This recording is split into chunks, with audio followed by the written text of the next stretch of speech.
Jackie Pilossoph is the founder of Divorce Girl Smiling, the company that offers people facing divorce a comprehensive suite of resources, including a list of trusted, vetted divorce professionals, a podcast, tons of articles, and a free consultation call with Jackie. Divorce Girl Smiling has become a well-known brand and community. Jackie leads that community with so much heart and expertise. She has a master's degree in broadcast journalism and is a former television news reporter and features reporter for the Chicago Tribune. Jackie's latest book, Who Let the Dogs Out? An empowering, funny, and inspiring guide to dating after divorce, is a lighthearted look at finding love after divorce. Jackie, it is so great to have you back again. Tracy, it's always nice to talk to you. Thanks for having me. I want to start out by talking about the Divorce Girl Smiling community, because anyone who is getting divorced who hasn't heard about Divorce Girl Smiling needs to know about it. Tell us a little bit about how and why you got started with Divorce Girl Smiling. So Divorce Girl Smiling sort of started by accident. So I'm a journalist, and I used to be a TV reporter, and I worked for the Chicago Tribune for many years. And so I love to write. So when I got divorced, I started writing. And back in 2013, that's what people did. They started a blog. They talked about how they felt. So I just basically went out and was venting about all of my problems. And it quickly caught on because people could relate to it. I was really honest. I was really vulnerable about how I was feeling in many ways. And so I think that's what sort of got the community started. And then I thought to myself, I don't really have any professional credentials to help anybody. I have a master's degree in journalism, but I'm not a divorce coach. I'm not a financial advisor, divorce attorney, mediator. And I thought, these people need help. They need resources. So that's when all of my trusted professionals, I kind of started getting in touch with people saying, hey, do you want to be one of my professionals that I refer? And really built it up organically. It was all people I knew. So if you go on Divorce Girl Smiling and you look up divorce attorneys or mediators or financial advisors, I know everyone personally, and they would not be on the site if I wouldn't do business with them myself. And Tracy and the Divorce Money Guide are on the site too, because I truly believe in what you're doing, Tracy. That's right. And if someone came and said, hey, Jackie, I'm a divorce attorney and I want to be on your site, they can't just be on your site. No. They have to go through a process and you have to get to know them, right? I get to know them. I also have a trusted advisory board, and they have to interview with the advisory board, and we do some background checks and things like that. So yes, we don't just let anyone on. So when sites say we have vetted professionals, for you, that is really true, because I know some of these sites who say they have vetted professionals aren't really doing much of vetting, but I know from experience and from what I've seen behind the scenes that you really do this vetting. I do, because I really care, and I would feel very guilty if I referred somebody that wasn't good and that someone had a bad experience. I mean, I can't really guarantee that your experience with every one of these people is going to be perfect, but I do my best to make sure that they're ethical, that they really care, that they're excited about what they're doing. They have passion for the business just like I do. And I believe that's what the best professionals have in common: dedication and passion. Well, I love that. And I love the name Divorce Girl Smiling, because I think to me it really conveys that divorce is a hard time, and we all agree about that, but you can smile your way through it. You will come out. You will be happy again. And so to me, the name is so uplifting. And I want to tell people that there are so many articles on the website. You have a blog, you have articles there, you have an email newsletter that goes out. And we are going to talk today about a topic that was one of your articles on the site, because I thought it was so great and so inspirational. And it's 6 things that women need to stop doing if they want to be happier and live better lives. So I want you to start by talking about why you think it's so important to do that. Well, I want to start by telling everybody who's listening that I came up with that idea because Tracy posted something on LinkedIn, just how you were feeling, I think, Tracy. You were like, You were telling people like, stop apologizing and stop overworking yourself and stop shaming Yes. yourself. There were two things. And then I took those two things and then I added some other things. So really it got started because of you, because really you inspired me. And I thought, women deserve better than this. And why are we so mean to ourselves? And so that's kind of how the idea came about. You definitely get credit for it. We are mean to ourselves as women. We down talk ourselves. We say we're not pretty, we're not funny, we're not interesting, that we don't have this skill or we don't have that skill, instead of uplifting ourselves with all the good things that we know exist inside of us. So let's start with your number one thing that women need to stop doing. Well, okay. Uh, Stop shaming yourself. That's the first one. And I think, Tracy, that was one of yours. But I think there's a lot of people listening that they feel ashamed, like, oh, I'm such a loser. I ended up divorced. Why did my three sisters' marriages work out and mine didn't? And what I want to say to you is 50% of the population is divorced. So are all those people losers and they should feel ashamed? Absolutely not. And I also think women shame themselves with food, and definitely health is important. But if you want the ice cream and the pizza, you should just have it and enjoy it. And if you shame yourself, you're really just ruining it for you anyway. So just stop feeling guilty. And we just shame ourselves when in reality, we should be proud of ourselves. Like, why are we so hard on ourselves? So you ended up divorced. Good. You're going to be a happier person. Maybe you didn't pick it. Maybe you did decide that it wasn't for you and you needed to get out of your marriage. Whatever the reason is, divorce is something that people look at and they're so shameful. But really, should you be ashamed because you want to be happier? I don't think so. I don't think so either. And there is a lot of shame surrounding money.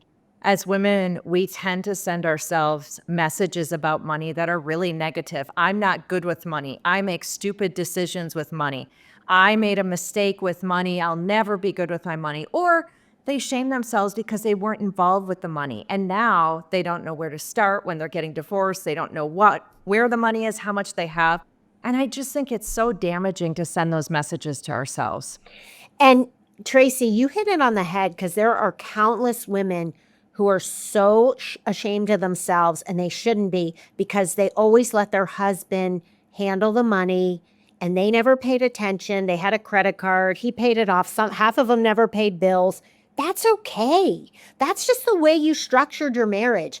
It's so not hard to learn about finances and stuff like that. Anyone can do it. Don't be intimidated. Countless people have done it, and you can too. And you didn't do anything wrong by not getting involved. You were the best wife you knew how to be, and that was part of the deal, and that's it. Well, and you should also know, if you were hands off with the money during the marriage, you're like probably about 75% of women who are married. It's really, really common. So it's nothing to be ashamed about. Okay, Absolutely. let's go to this next thing that women should stop doing.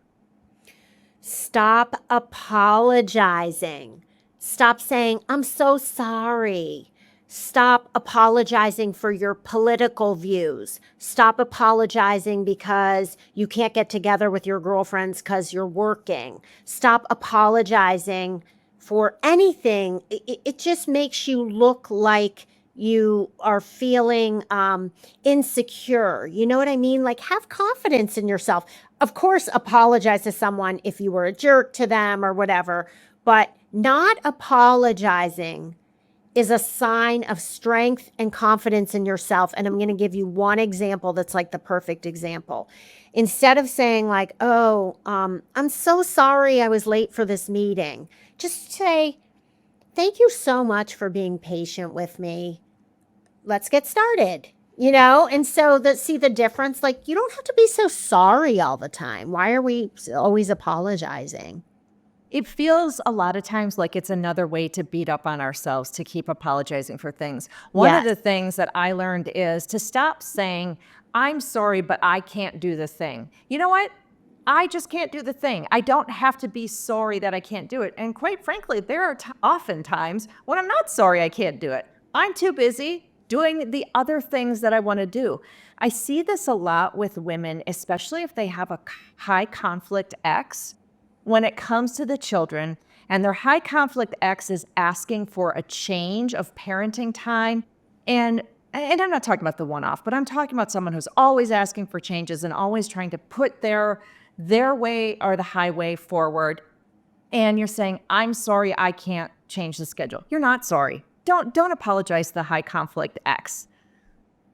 Absolutely. And the less you apologize, the more empowered you're going to feel. And like, you just feel better about yourself because, as you said, Tracy, it's like beating up on yourself. It's like, have you ever heard those people who are like, I'm sorry, I'm sorry? It's like, what's wrong with you? Just be confident in yourself. You're a good person. Yes. And we get it, by the way. You don't become confident overnight. You take small steps. So if you are an apologizer, then the thing you do is you start by not apologizing for one thing. Start Mhm. one step at a time and work your way towards that confidence. It doesn't just happen overnight, right? Or just carry around like a little tracker and every time you say you're sorry and see how many times you say it. And then like you Wow. have to condition yourself to say, I'm not going to be so apologetic. That doesn't mean I'm not going to be kind to people, thoughtful and respect their time. And if I do need to apologize, I will, but just try to make it less. Yes. Okay. What's your next tip? Okay, my next one is stop making an effort with people if it's not reciprocated. So, Tracy, you work, I work. How many times do we talk to these women who are so busy and they can't get together and it's always on their schedule and they don't like have a job or kids? I never will understand that. And I just feel like sometimes there's people in my life where I am like beating down their door to try to get together with them and they just Yep. don't respond. And so you really, we're all busy people. So really be choosy and choose carefully with your time. And I'm not saying don't get together. We all have those friends who are just, you're the planner. And that's fine. I have a lot of those because I'm the planner. Because I'm so busy, I'm always like looking at my calendar and saying, okay, when do I have a free day? And then I decide who I want to ask to go to lunch with me or coffee because it's got to be somebody you really want to see. But just don't feel pressured and obligated to keep making plans with people who aren't reciprocating because that just makes you feel bad about yourself. And you could be spending it with somebody who will reciprocate. Right. When you've got that friend who you've made plans with who cancels at the last minute and then you reschedule and they cancel again and you reschedule and they cancel again, this is a common problem. Guess what? If I have an opening in my calendar, I'm going to call someone else to set up a coffee date with them because I know they're going to hold on to that date and not cancel with me. We get that things come up from time to time, but I've really experienced in my adulthood exactly what you're talking about. Friends who don't reciprocate, friends who never reach out unless I reach out to them first. And I've started letting those friendships go because they really feel too one sided for me. Yeah, and I just don't even understand it because when we do go out, we have a great time and they're so happy and they'll be like, "Thank you so much for reaching out." Well, okay, that's great. And I'm not the kind of person who's like, tit for tat. If I reached out this time, you have to reach out next time. I'm just not like that. But when it gets to be like it's like if I never called you again, would you ever call me? Okay, Jackie, what's the next thing that we should stop doing? Stop saying yes to everything. That's true. So, what I mean by that is, we're all bombarded with emails and texts and obligations and things that we have to do, and then things that we want to do. And I feel like so many people have this obligation to go to everything.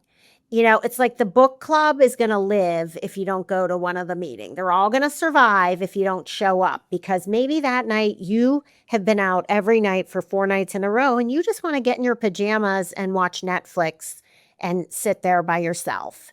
There's nothing wrong with that and you deserve to do that. So again, choose carefully and you don't have to say yes to everything. But there's two buts here. The first but is sometimes it's nice to show support. Like I'm the kind of person who has a lot of parties for my business, for my book. And when people come to them, it means a lot to me. And I know that a lot of them are really busy and they're just coming to support me. So that's like doing a good deed. That's really nice. The other thing I was just going to say is sometimes as I was writing this and thinking like just stop saying yes to everything, maybe like stop saying no too, because there's probably a lot of people listening who are newly separated or going through a divorce. And I don't want you to feel lonely. And so you got to say yes to a lot of things and go and get out of your comfort zone a little. Like you can go to a party by yourself. You can stay for 20 minutes. Nobody's going to notice if you dip out. And by So the way, nobody cares that you showed up by yourself. You're self-conscious about it. You think, oh, everyone's here in couples. And you know what? There are a lot of couples there, but they aren't looking at you thinking to themselves, oh my goodness, there's a woman who came by herself. If anything, they're looking at you saying, good for her for coming to this party. Let's find out who she is and have a conversation with her. and I bet you they don't even think even about that. They probably think, and they may think you're married, but like your husband's at home or had other plans or whatever. And the thing is, I do have a story. When I was first separated, I went to a party by myself. It was all couples. I was so nervous. I walked in, all the women were on one side, all the guys were on another. That's how it was the entire night. I ended up getting set up by one of the husbands, and I dated the guy for like 3 months. Wow. So, I mean, he was just like, "Oh, really? You're divorced? Well, I know a guy." So, I mean, just start saying yes. Although you don't have to say yes to everything.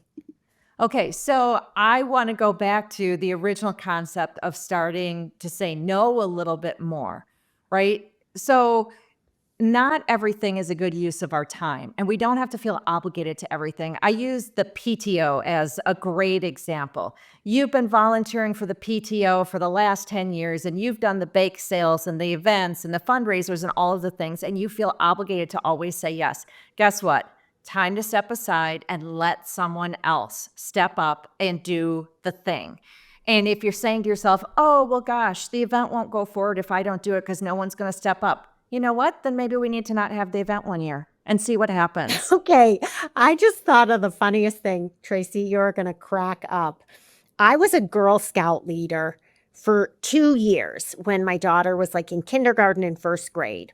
And I did it because I wasn't working. I was newly separated, and I thought this is a great way for me to give back and get my mind off everything. And I so loved it. I love kids. It was the best. Then the third year, they asked me to do it again. And I said, listen, I'm starting this business. I started working for the Tribune, and I was really busy, so I declined it. And one of the moms was like, well, I hope your career is worth it. I'll never forget it. I was like, Well, yes, I it was is, my friend. I was shocked. Like, I was like, didn't I give enough? I mean, Wow. it just made me think of that. I thought that was so funny.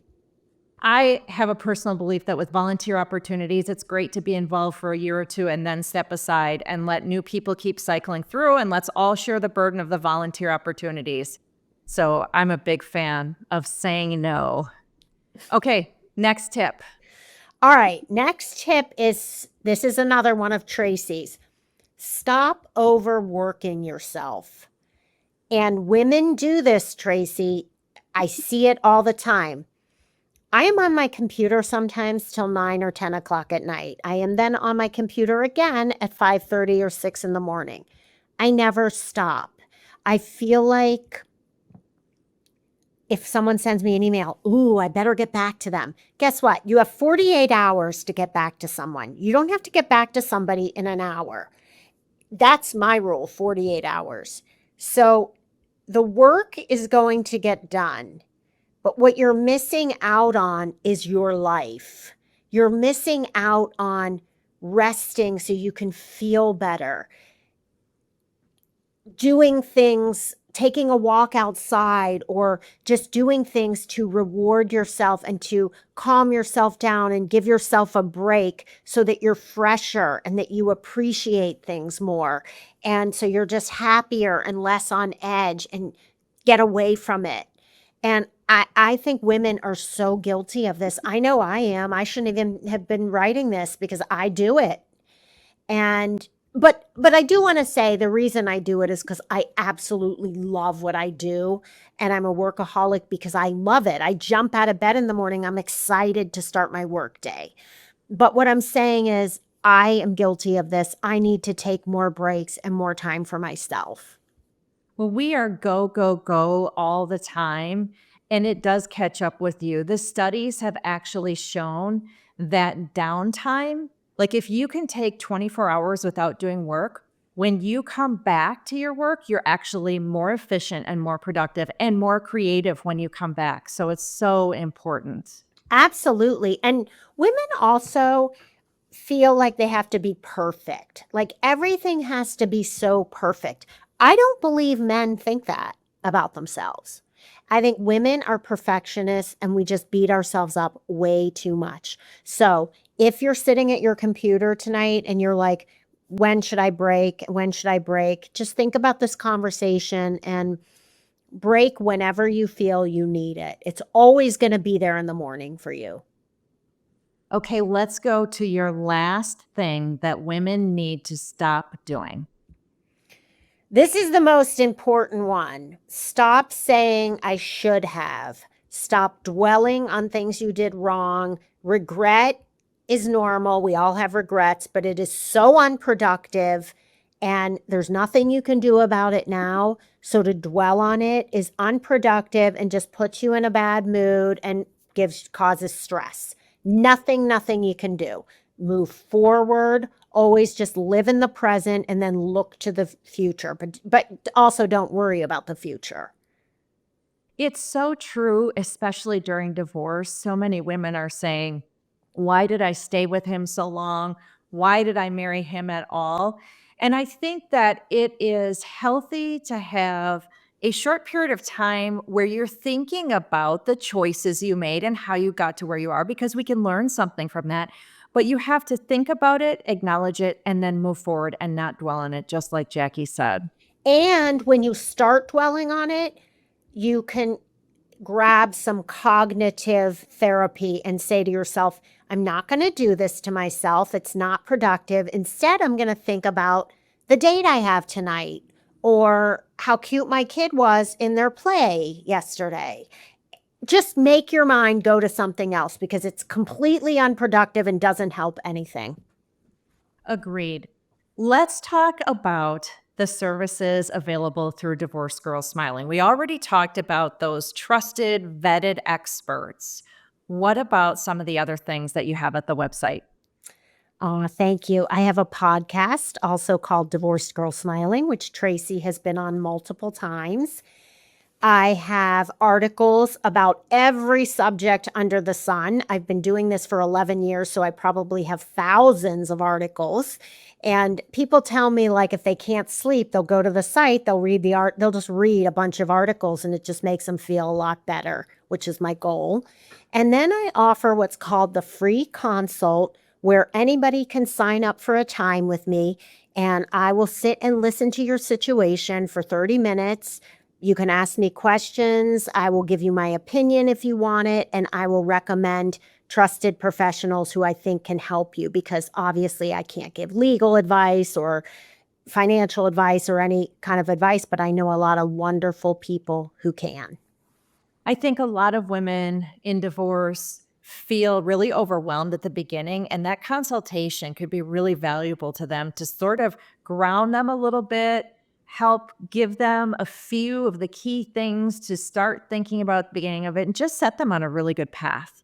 Yes, I had one this morning and I said to the woman, like, how can I help you? And she says, honestly, I don't even know. And then I said, well, tell me what's going on. And we started talking. And then I gave her 3 names. And she was so happy because she didn't even know what she needed. That's so awesome. Okay, we are going to put a link in the show notes to that free consult, to the Divorce Girl Smiling website, and we're also going to have a link to your book. Tell us just a little bit about it as we finish up. Okay, well, the book took me about 5 years to get the guts to publish it because it is my stories of dating after divorce. It is 10 stories of guys I dated, and so it sort of reads like a novel. Every chapter is a guy, and then what I learned, and then I offer practical advice at the end of each chapter for you so that you can have a better experience in dating after divorce than I did. And you also will laugh and kind of feel sorry for me and maybe even shed a tear. It's really heartwarming, extremely vulnerable, and I tell it like it is.